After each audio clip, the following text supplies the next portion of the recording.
जब बच्चा पैदा होता है तो आई भी बोलता है, AI भी बोलता है। हाँ, यूजिंग माई नमो ऐप, ये मेरा फोटो बूथ है।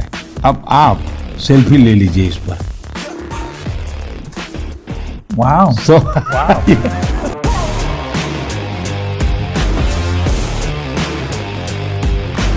मैं नागरिकों का ईज ऑफ लिविंग के लिए टेक्नोलॉजी का बहुत उपयोग कर रहा हूँ। सर्विसेज के लिए पहले करता था, अब मैं ईज ऑफ लिविंग के लिए कर रहा हूँ। कॉमन मैन को भी क्वालिटी डेटा के लिए ट्रेन करना पड़ेगा। हमारे डेटा में क्वालिटी होनी चाहिए, क्लैरिटी होनी चाहिए। दूसरा, डेटा ओनर को मालूम होना चाहिए कि जो मेरे से डेटा मांग रहा है वो किस काम के लिए मांग रहा है। अगर वो उसके साथ एग्रीमेंट करके उसमें से कमाई करना चाहता है तो उसको अलाउ करना चाहिए। मैं उसका शुक्रिया अदा करना चाहता हूँ कि उसे वो मोदी का, हाँ, नरेंद्र मोदी का शुक्रिया अदा करना चाहता हूँ कि वो हमें दुश्मन समझता है। यार किसी कैटेगरी में लाते तो है, ठीक है ना। ये थोड़ी बात है कहाँ एक इलाके का चौधरी, कहाँ फकीर, ठीक है। उसका हर बंदे को पता चल गया कि हमारा जो एजेंडा था जिसकी बेस पे हमने ये पाकिस्तान बनाया था वो खत्म हो गया। अब तो दुआ है कि ये आज एक बेहतरीन मिसाल है। पाकिस्तान की तबाही के सारी वजूहात इस केस के अंदर मौजूद है। लेफ्टिनेंट जनरल सुलेमान गनी के कनेक्शन और उसकी फैमिली और सारी जो शादियां, मैं हमेशा ये कहता हूं चौधरी साहब, ये गेम साले और बैनोई की गेम है। पाकिस्तान की तबाही सालियां ते भणूजियां ने लियाती है। घेरे पा लेन Pakistan, deep rooted cancer in Pakistan. पता नहीं अब ये कैंसर का इलाज इस वक्त हमारे मिलिट्री चीफ के पास ये है या नहीं है, सलाहियत रखते हैं कि नहीं रखते हैं। तो इस पे उन्होंने, जो बिल गेट्स हैं, उन्होंने उनसे सवाल पूछा कि ये जो आपने एक तो डिजिटल रेवोल्यूशन आप ले आए, लेकिन सबसे अच्छी बात आपकी ये है कि आपने ये आम लोगों तक पहुंचाया, तो ये कैसे कर दिखाया आपने? तो मोदी साहब जो है उन्होंने फरमाया कि देखिए, ये जो मैंने जैकेट पहन रखी है, जो उन्होंने वेस्ट कोट पहन रखी थी, ये जो है, ये जिस फैब्रिक से बनी है ये एनवायरनमेंट फ्रेंडली है। यानी वो इस हद तक ख्याल रखते हैं कि वो उनका अपना पहनावा भी जो है वो एनवायरनमेंट फ्रेंडली हो। फिर उन्होंने कहा, बिल गेट्स ने कहा कि आपका ये रेवोल्यूशन जो है ये यहाँ तक हुआ कि जो नारी शक्ति है, यानी जो डिजिटल रेवोल्यूशन का इस्तेमाल हो रहा है वो गवर्नेंस में हो रहा है, वो नारी शक्ति के लिए हो रहा है, वो फार्मर्स के लिए हो रहा है, वो एग्रीकल्चर के लिए हो रहा है, वो एक आम दुकानदार के लिए हो रहा है। तो उसके ऊपर उन्होंने कहा कि कैसे ये आप कर रहे हैं। तो इस पे नरेंद्र मोदी ने उनको ये बताया कि देखिए, जो हमारी ख़वातीन हैं वो इसके ऊपर जब वो मुझसे बात करती हैं, मैं एक प्रोग्राम करता हूँ जिनसे उनसे बात करती हूँ, तो वो बड़ी खुश होती हैं कि कहाँ उनके पास चलाने को, उनको साइकिल भी चलाना नहीं आती थी और कहाँ वो ड्रोन चला रही हैं। जय श्री राम दोस्तों, भारत और विश्व में आपका स्वागत है। माइक्रोसॉफ्ट के को फाउंडर बिल गेट्स ने प्रधानमंत्री नरेंद्र मोदी का इंटरव्यू लिया। इसमें आर्टिफिशियल इंटेलिजेंस से लेकर डिजिटल पब्लिक इंफ्रास्ट्रक्चर और जलवायु परिवर्तन से लड़ने के मुद्दों पर बातचीत हुई। दोनों की बातचीत प्रधानमंत्री आवास पर हुई। इस इंटरव्यू की theme from I to digital payment है। बिल गेट्स ने कहा है कि G20 समिट को भारत को इसकी मेजबानी करते हुए देखना एक शानदार लम्हा है। मोदी ने कहा कि मैंने नमो ड्रोन दीदी योजना शुरू की है, यह बहुत तेजी से आगे बढ़ रही है। मैं इन दिनों उनसे बातचीत करता हूँ, वे सभी खुश होते हैं। वे कहते हैं कि वे साइकिल चलाना नहीं जानते, लेकिन वे अब पायलट हैं और ड्रोन उड़ा रहे हैं। बातचीत के अंत में बिल ने कहा कि आपकी सफलता की कहानी काफी प्रेरणादायक है, मैं तो आपका मुरीद हो गया। तो दोस्तों, देखते हैं आज का शानदार वीडियो। मुझे सपोर्ट करने के लिए मेरे चैनल को लाइक, सब्सक्राइब और शेयर जरूर करें। इंडिया कहाँ आगे निकल गया, आपका पाकिस्तान कहाँ पे खड़ा हुआ है।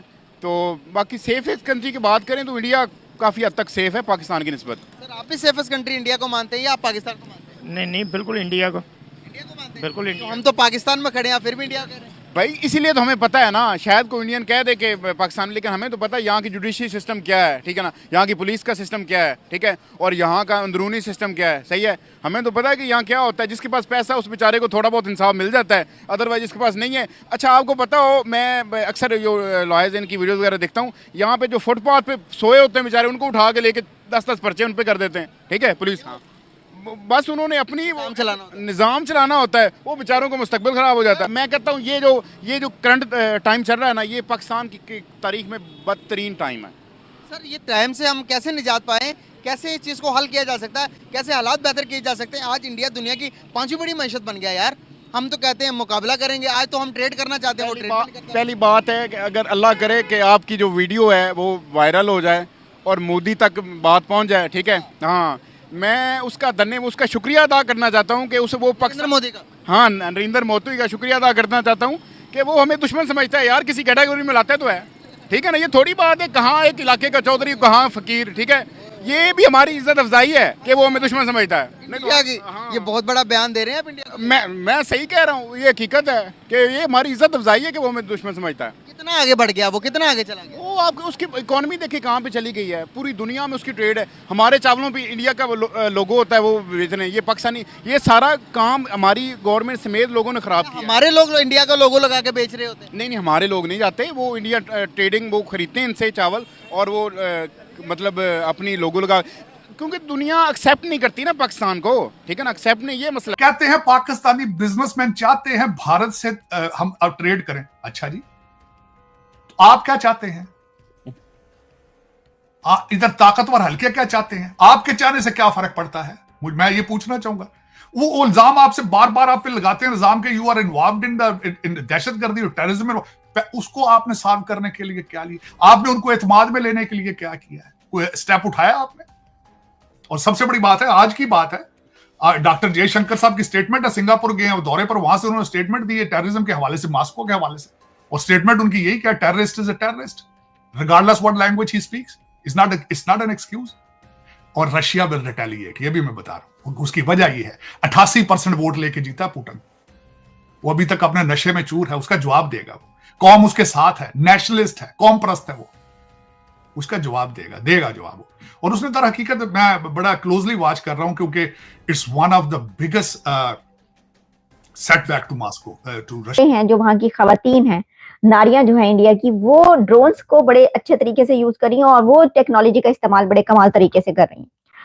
तो देखिए ये जो है, ये है डिजिटल रेवोल्यूशन इन इंडिया, के जिसके ऊपर जो डिजिटल रेवोल्यूशन लाने वाले कहे जाते थे, हाँ जी, जो साइंस और टेक्नोलॉजी के करता धरता कहे जाते थे, बिल गेट्स माइक्रोसॉफ्ट का बॉस ये कह रहा है कि you are the boss of digital revolution Narendra Modi, कि तुमने जो अपने मुल्क में कर दिखाया, तो मुझे बताओ कि तुमने कैसे किया। उसके ऊपर दोनों बातचीत करते रहे।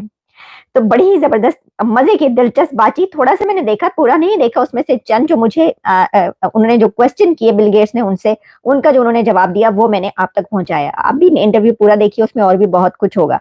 तो ये हम देख रहे हैं कि ये जो है, फिर उन्होंने G20 पे बात की। नरेंद्र मोदी ने कहा कि G20, बिल गेट्स जो है उन्होंने रिस्पॉन्ड किया जब नरेंद्र मोदी ने उनको ये बताया कि जनाब ये जो G20 हमने उसके दौरान क्या क्या कुछ किया। During the G20 summit in Indonesia, जो representative from the around the world express there, जो बहुत ही क्यूरियस थे, वो ये चाहते थे कि उन्हें बताया जाए कि भाई ये जो है ये कैसे हो रहा है और किस तरह हुआ है, और इसमें रेवोल्यूशन जो है वो एग्रीकल्चर और एजुकेशन सेक्टर और हेल्थ सेक्टर में जो है इंडिया कैसे लेके आया है।